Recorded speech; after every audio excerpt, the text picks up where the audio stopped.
today's tip is on winning at the net and why going to the net is such a good idea, and it's high percentage tennis. Statistics show that a player that is an attacking player and knows how to hit approach shots well and play the net well, has good volleys and good overheads, will win the point 2 out of 3 times. So your odds are good when you go to the net. Why is that? Well, think about it. When you're playing from the baseline, okay, you can move your opponent maybe 2 or 3 steps. You know, I hit to that corner, I go over to that corner. I can move them maybe 3 or 4 steps. Now, if I move into mid-court, from here, I can get a little more angle, so I might be able to move them 5, 6 steps. Now, when I move up into a good volley position, from here, it's increased. Now I can get them 7, 8 steps on the run. So I'm angling more here. Now, once you get really close to the net, I mean, you can hit shots like that. Even the fastest players out there, Djokovic is going to have a tough time getting to that one. So, you know, attacking creates angles. It allows you to finish the point. So moving into the net is good tennis. It's high percentage tennis. Okay, when you get a short ball, anything that lands around the service line, that's an opportunity for you to attack. So where do you hit the approach shot? Generally speaking, the best place to hit approach shots is up the line. Now, obviously, you don't want to be too predictable. You know, your opponent's going to know, man, he hits every approach up the line. Occasionally go cross court, or if your opponent has a weakness on one side, maybe you want to go that way. But most of the time, go up the line. Geometrically speaking, it's a much better way to go. I can't remember how many times I used to watch Andy Roddick. He would hit a lot of approach shots cross court, and he would get burned up the line. I saw it happen so many times to him. But when you go up the line on the approach, it's harder for your opponent to pass you. Let me show you why. Okay, you get a short ball, let's say it's on this side of the court. So if I get a short ball in here, I'm going up the line. Okay, so I hit the approach, boom, I'm up the line, I'm coming into here.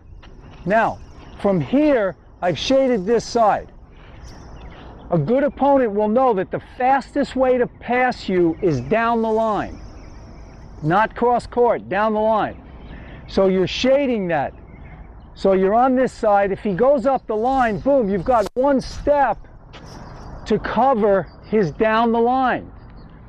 Now, from here, 2 steps and you can cover, I would say, 95% of their cross-court attempts. Now, somebody like Nadal can hit real sharp angle little cross-court shots because they have so much topspin. That's what Bjorn Borg used to do to John McEnroe. He'd hit those little short angles. He had so much spin he could pull it in. But hey, if your opponent can do that, you clap for them. They deserve to win the point if they can hit that little 5%. So when you hit the approach, it's up the line, get into here, boom, 1 step, you've got this, and you're here 2 steps, you can cover 95% of your opponent's passing attempts. Now, once you get to the net, it's no time to relax, because basically you've told your opponent, hey, I'm going to end this point in the next 2 or 3 shots. So once you get in, once you get up here, I mean, you've got to be ready to dive for the ball if necessary, okay? Gael Monfils, dive if you have to, because there may not be a next shot.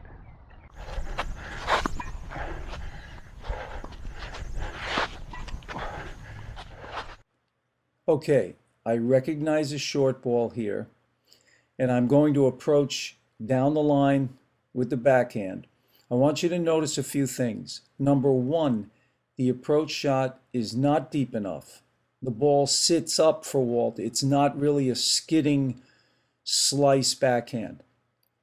Number two, Walt goes with the best option down the line. Remember, it takes 20% less time for Walt to get the ball by me when he goes down the line. Yep, too good.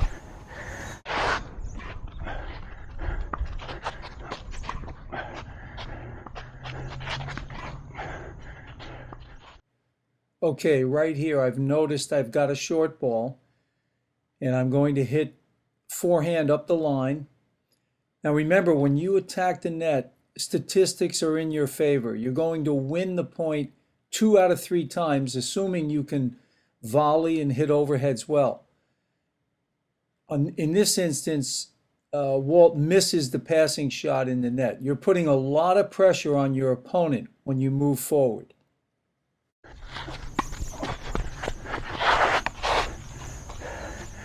Okay, that approach wasn't too bad. It stayed low enough. Okay, here I've recognized the short ball again. I've stepped inside the baseline. And now I'm going to approach up the line on the backhand side, shading that line. Remember, you want to cover the down the line pass.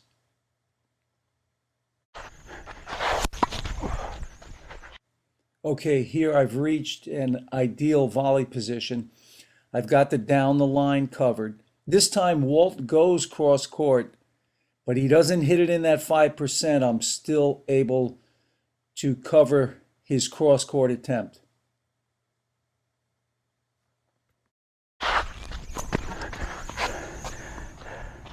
Okay, so that's the idea. Approach up the line, shade to that side, because this is going to be the one you want to cover. It takes 20% less time for your opponent to hit a passing shot down the line by you than cross court. 20% less time when they go down the line. So you want to cover that. A smart player on the other side is going to go down the line most of the time, but again, they don't want to be too predictable. That time Walt went cross court, but I was able to cover it. He's only got a little piece of pie over there on a passing shot like that. Make sure to sign up for my free online tennis camp for more tips like these. All the best and happy hitting. Take care.